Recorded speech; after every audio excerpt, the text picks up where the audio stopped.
আমি দেখিছোঁ যে পূৰ্বৰ পৰাই যিমান জনগোষ্ঠী আমাৰ লগত আছিলে এইবাৰ নতুনকৈ দেখিছোঁ সংখ্যালঘু হিমন্ত বিশ্ব শৰ্মা জিন্দাবাদ, হিমন্ত বিশ্ব শৰ্মা জিন্দাবাদ, শৰ্মা জিন্দাবাদ।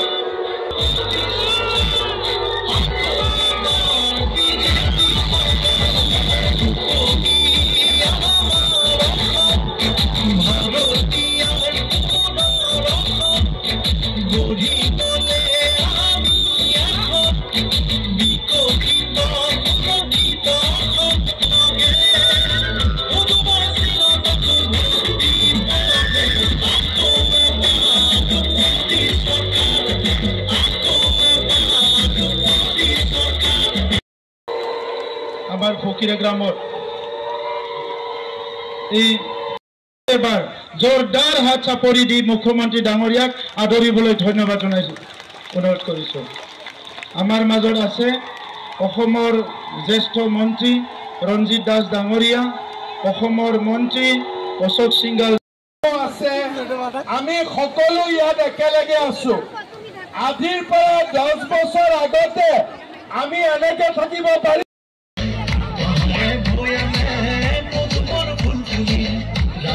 প্রকৃতি আসলে বিকৃতি দুর্নীতি কুকত নিকটে আতুরি ঘরে ঘরে কুকত বিয়তি ঘরে ঘরে উন্নয়নের নিশাচিলিকি বলে বলে যাও একেলগে। হিমন্ত বিশ্ব শর্মা, ডক্টর হিমন্ত বিশ্ব শর্মা, জয়ন্ত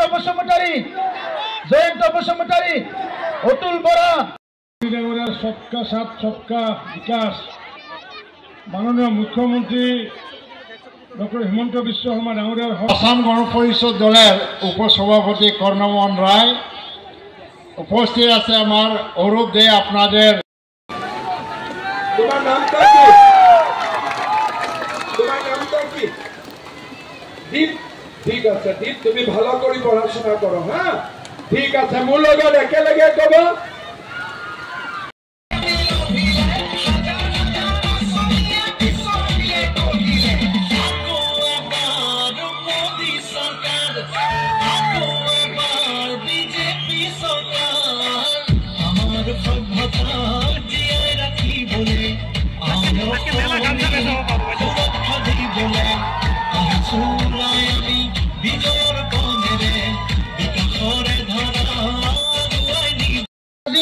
সকলো দিশতে শান্তি আহি গ'ল, সকলো অঞ্চলতে শান্তি আহি গ'ল। কাৰ্বি আংলং, ডিমা হাছাও, বড়োলেণ্ড য'ত হত্যা হিংসা হৈছিলে, মানুহ ভয় ভয়কে জীৱন কটাব লগা হৈছিলে, এই বিটিআৰ অঞ্চলত শান্তি আহি গ'ল। এটা সময়ত বিটিআৰ অঞ্চলৰ ৰাইজে ভাবিছিলে ইয়াত আৰু কোনো দিন শান্তি নাহিব। আজি বিটিআৰত UPPL বিজেপি চৰকাৰ আহিল, মুখ্যমন্ত্ৰী ডাঙৰীয়াৰ নেতৃত্বত, প্ৰধানমন্ত্ৰী ডাঙৰীয়াৰ মাৰ্গদৰ্শনত বিটিআৰত আজি স্থায়ী শান্তি আহি গ'ল। বিটিআৰ অঞ্চলৰ কোনো ৰাইজে আজি ভয় ভয়কে জীৱন কটাব লগা নহয়। আগতে নিৰ্বাচন হলে মাৰা কাটা হিংসা, জাতি ভেদাভেদ, ধৰ্ম ভেদাভেদ, বিভিন্ন ৰাজনীতি ইয়াত চলিছিলে। আজি এই পৰিৱেশ আৰু নাই। এটা সময়ত ফুটা কম্বলৰ প্ৰলোভন দি BPF-এ ভোট লৈছিলে। আজি কিন্তু আপোনালোকে ডাইৰেক্ট বেনিফিট পাইছে, আজি ডাইৰেক্ট আঁচনি পাইছে। এই আঁচনিবিলাকেদি দুখীয়া গৰীব সকলো শ্ৰেণীৰ মানুহ আগবাঢ়ি যাব পাৰিছে। ভূমিৰ সমস্যা সমাধান হৈছে। অকল গুৱাহাটীত ফ্লাইঅভাৰ হলে নহব, ফকিৰা গ্ৰামতো ফ্লাইঅভাৰ লাগিব, হব। আৰু গৌৰাংগ ৰিভাৰৰ যি ইৰোচনৰ সমস্যা আছে, গৰাখহনীয়াৰ সমস্যা আছে, তাকো মই সমাধান কৰি দিম, হব। এতিয়া যে আমি ভিজিলো চবে মনত থাকিবনে নাই? আজি যে আমি মোদীজীৰ কাৰণে ভিজিলো মনত থাকিবনে নাই? মই মোদীজীক গৈ কম যে ফকিৰা গ্ৰামৰ মোৰ মায়া, মোৰ বাইদেউ, মোৰ ভণ্টি, মোৰ দাদা, মোৰ ভাইটি বৰষুণ পৰোতেও কোনো হিলা নাই, হয়নে? গতিকে ফকিৰা গ্ৰামত এটা ৰাস্তাও বেয়া থাকিব নোৱাৰিব, এটা ৰাস্তাও বেয়া থাকিব নোৱাৰিব, হব। আৰু এইবাৰ মেট্ৰিকত যোন পাছ কৰিছে সব ল'ৰা আৰু ছোৱালীক আপোনালোকে কলেজত এডমিশ্যন দিব। ল'ৰা ছোৱালীৰ এডমিশ্যন ফ্ৰী আৰু ছোৱালীৰ এডমিশ্যন লোৱাৰ পিছত ছোৱালীৰ বেংক একাউণ্টত মামাই 10,000 টকা কৰি সোমাই দিব আৰু কিবা আপোনালোকৰ ক'বলগীয়া আছিলে চিৰাগ্ৰামত আমাৰ জনসভা আছিলে প্ৰচণ্ড বৰষুণৰ মাজতো সকলো ৰাইজে মোৰ লগতে আকৌ এবাৰ মোদী চৰকাৰ নাছিলে প্ৰায় আধা ঘণ্টা ধৰি বৰষুণৰ মাজত মোৰ কথা শুনিলে ইয়ে প্ৰমাণ কৰিছে যে কোকৰাঝাৰ লোকসভা সমষ্টিৰ ৰাইজে নৰেন্দ্ৰ মোদীক প্ৰধানমন্ত্ৰী হিচাপে বিচাৰিছে আৰু UPPL দলৰ প্ৰাৰ্থী জয়ন্ত বসুমতাৰীক সাংসদ হিচাপ বিচাৰিছে আজিৰ জনসভাই প্ৰমাণ কৰিলে যে আমাৰ মিত্ৰজোঁটৰ প্ৰাৰ্থী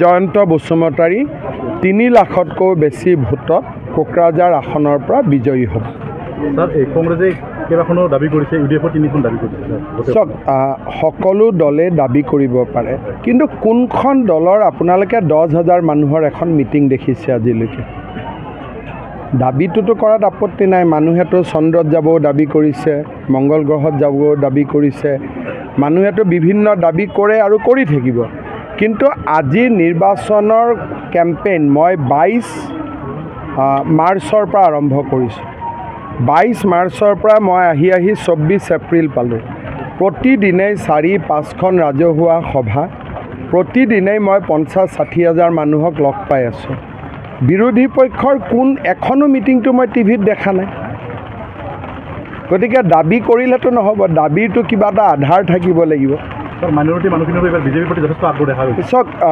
মাইনৰিটি মানুহখিনিয়ে লাহে লাহে বুজি উঠিছে যে বিজেপিৰ নীতি সংখ্যালঘু বিৰোধী নহয় যদি বিজেপিৰ কথা বতৰা আমি ভাল কৰি বুজো তেতিয়াহ'লে আমি বুজি পাম যে এইটো একাংশ মানুহৰ শোষণ নীতিৰ বিৰুদ্ধে আমি সকলোকে লগত লৈ চলিব খোজো সেইকাৰণে সংখ্যালঘু সম্প্ৰদায়ৰ মহিলা যুৱক বহু সংখ্যক বিজেপিৰ মিটিঙত আহিছে এইবাৰ কিছুৱে ভোট দিব আগলৈ গৈ আৰু ভোট দিব এইবাৰ হয়তো যিমান মিটিঙত আহিছে সিমান ভোট নিদিব এইবাৰ যিমান মিটিঙত আহিছে তাৰ 50%ে ভোট দিব আগলৈকে গৈ ভোট দিয়া সংখ্যাটো বাঢ়ি বাঢ়ি গৈ থাকিব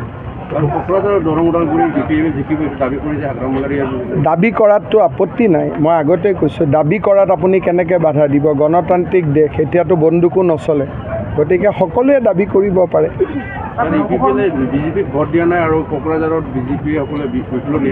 চাওক দৰং ওদালগুৰিত আমি 4 লাখ ভোটত জিকিলোঁ আৰু বিজেপিৰ মুখ্যমন্ত্ৰীয়ে পানীত ভিজিও UPPLৰ হৈ প্ৰচাৰ চলায়ে আছে ইয়াতকৈ আৰু উত্তৰ কি দিব লাগিব বহুত সাইলেন্ট ভোটাৰ আছে যোনে আমাক দিব ধুবুৰীত মই এতিয়ালৈকে কেম্পেইন কৰা নাই পৰহিৰ মই যাম তেতিয়া গম পাম ষ্টাৰ কেম্পেইনাৰ প্ৰমোদ বড়োৱে আৰু আপোনাৰ নেতৃত্বত অসমত আৰু বিহাৰত শান্তি স্থাপন হ'ল পৰৱৰ্তী মোৰ লক্ষ্য যে আলফাৰ পৰেশ বৰুৱাকো আলোচনাৰ মাজলৈ আনিব লাগে অসমখনক শান্তিৰ এটা দ্বীপলৈ পৰিৱৰ্তন কৰিব লাগে মোৰ এইটো আধৰুৱা কাম পৰৱৰ্তী সময়ত তাক সম্পূৰ্ণ কৰাৰ বাবে মই চেষ্টা কৰিম ফকীৰাগ্ৰামতো হ'ব লাগিব আজিতো মই ক'লোৱে যে গুৱাহাটীত হ'লে নহ'ব ফকীৰাগ্ৰামতো হ'ব লাগিব খালি ব্যৱসায়ীখিনিৰ ঘৰ মাটি নোযোৱাকৈ হ'ব লাগিব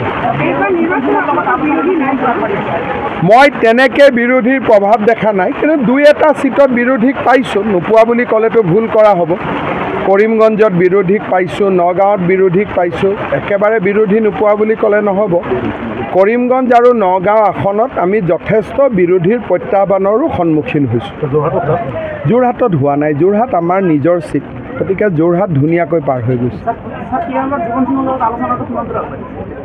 তেওঁলোকৰ লগত IBয়ে যথেষ্ট আলোচনা কৰি আছে আৰু তেওঁতো এতিয়া মুক্ত মনে আছে তেওঁতো এতিয়া কোনো কাৰাৰুদ্ধ হৈও থকা নাই তেওঁ খোলাখুলিকৈ আছে কিন্তু তেওঁৰ আলোচনাটো অকল অসম চৰকাৰে কৰিব নোৱাৰে তাত পশ্চিমবংগ চৰকাৰো ইনভলভ আছে দুখন প্ৰদেশ সেইটো অসমৰ অকল সমস্যা নহয় দুখন ৰাজ্যৰ সমস্যা সেইকাৰণে কেন্দ্ৰীয় চৰকাৰে এইটো আলোচনা কৰিব লাগিব বিজেপিৰ মিটিঙত মহিলাসকলৰ যথেষ্ট মানে অংশগ্ৰহণ দেখা গৈছে। মহিলাৰটো আশীৰ্বাদ 100% আৰু মহিলাই এইবাৰ বাধ্য কৰাইছে ঘৰত পুৰুষক যে বিজেপিকে ভোট দিব লাগিব।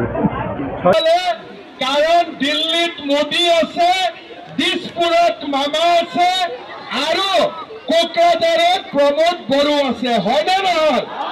শ্ৰদ্ধা ৰাইজ, আপোনালোকে বিটিআৰৰ শান্তিৰ কাৰণে, বিটিআৰৰ উন্নতিৰ কাৰণে ট্ৰেক্টৰ চিনত ভোট দিব লাগিব। হ'ব হ'ব কটা হাতৰ দাম নাই, নাঙলৰ কাম নাই, হয়নে নহয়?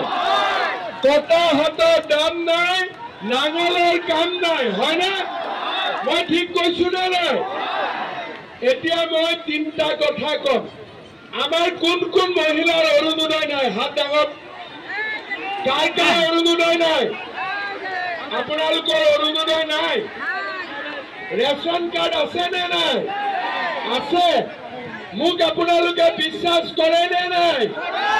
তেতিয়াহ'লে মই আজি আপোনালোকক কথা দিলো, যাৰ যাৰ ঘৰত ৰেচন কাৰ্ড আছে সকলোকে মই 3 মাহৰ ভিতৰত অৰুণোদয় দি দিম। মাহৰ 10 তাৰিখে যাৰ যাৰ মামা ভাগিন জিন্দাবাদ। আচ্ছা, যাৰ যাৰ ঘৰত ৰেচন কাৰ্ড আছে, যাৰ যাৰ ঘৰত ৰেচন কাৰ্ড আছে, কোনো বাদ নপৰে, সকলোকে মই 1250 টকা মাহত বেংকৰ একাউণ্টত দিম। হ'ব? একদম বিশ্বাস কৰিছে? ঠিক আছে। লাখপতি বাইদেউৰ ফৰ্ম কোনে কোনে ফিল আপ কৰিছে? আপোনালোকে কৰিছে? কৰিছে? যোনে যোনে লাখপতি বাইদেউৰ ফৰ্ম ফিল আপ কৰিছে সকলোৰে বেংক একাউণ্টত টুপুং কৰি 10,000 টকা সোমাব। হ'ব?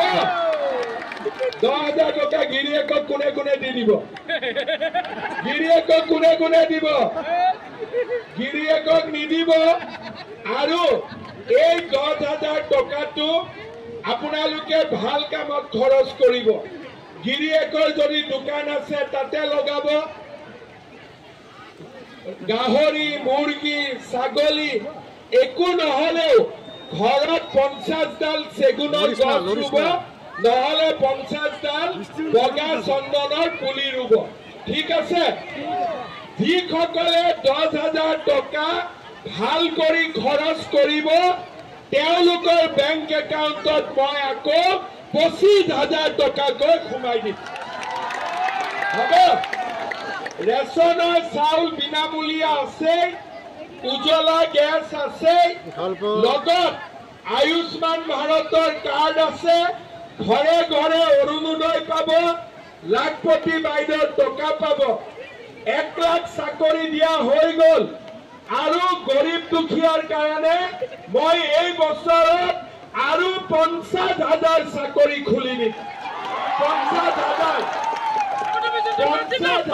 চাকৰি হ'ব। জুলাই মাহত পুলিচৰ ইণ্টাৰভিউ হ'ব। ছেপ্টেম্বৰ অক্টোবৰত গ্ৰেড 3 গ্ৰেড 4ৰ ইণ্টাৰভিউ হ'ব। আৰু 1 টকা দালালক দিব নালাগে, বিনা পইচাত সকলোৱে চাকৰি পাব। আৰু এটা মই নতুন নিয়ম কৰিছো, বৰষুণ দিলে ভগৱানৰ পুষ্পবৃষ্টি, ভাল কথা শুনিলক। আমাৰ যেতিয়া চাকৰি ৰিজাল্ট দিয়ে এখন ঘৰতে 2-3টা চাকৰি হয়, হয়নে? আৰু কিছুমান ঘৰত এটাও চাকৰি নাই, হয়নে নহয়? এইবাৰ মই নিয়ম কৰিছো যে যাৰ ঘৰত চাকৰি নাই সি পৰীক্ষাত 10 নম্বৰ এক্সট্ৰা কৰি পাব। ঠিক আছে? তেতিয়া চাকৰি নোহোৱা ফেমিলিয়েও চাকৰি পাব। আধাৰ কাৰ্ডৰ ঝামেলা কাৰ কাৰ আছে? কাৰ কাৰ আছে? আপোনালোকৰ আছে? আধাৰ কাৰ্ডৰ যিমান ঝামেলা আছে 6 মাহৰ ভিতৰত মই চেছ কৰি দিম। হ'ব? আৰু যোনে যোনে ৰেচন কাৰ্ড পোৱা নাই তেওঁলোককো মই ৰেচন কাৰ্ড দি দিম। হ'ব? আপোনালোকে মামাক ভাল পায় নে নাপায়? মামাক ভাল পায় নে নাপায়? মোদীজীক ভাল পায় নে নাপায়? তেতিয়াহ'লে ভোট কোন চিহ্নত দিব লাগিব কোন চিহ্নত দিব লাগিব কোন চিহ্নত দিব লাগিব ফকিৰা গামৰ ৰাইজক মই দুটা তিনিটা আজি গিফ্ট দিম এটা হৈছে আজি আপোনালোকে জানে যে আমাৰ যিটো ৰেলৱে ষ্টেচন আছে ফকিৰা গামত অবধ আছাম আগতে ৰৈছিলে আজিকালি নলয় আজিকালি ৰেল নলয় মই ৰেল লোৱাৰ ব্যৱস্থা কৰি দিম তাৰ কাৰণে মই পুৰা চেষ্টা কৰিম হ'ব